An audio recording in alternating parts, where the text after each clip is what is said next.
For this video, I'm going to show you how to edit or change information from your profile. You can change your first name and last name, login email address, phone number, office address, city, state, and zip code. You can change your time zone.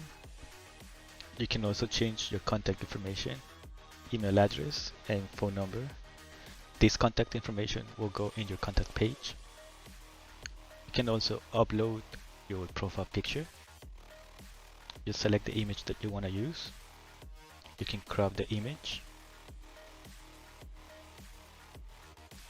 Select save. And then click save on top again. Let's move to social networks. This is where you copy and paste your social media profile URL. So if you have Facebook, Twitter, YouTube, Instagram, LinkedIn, or Pinterest, you can just grab the URL, paste it in the fields, and this will populate your profiles.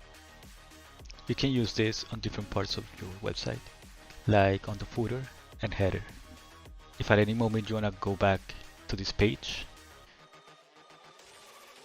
click on your profile picture, then go profile, click on profile, and it will take you to my profile section. So you can edit this information at any time.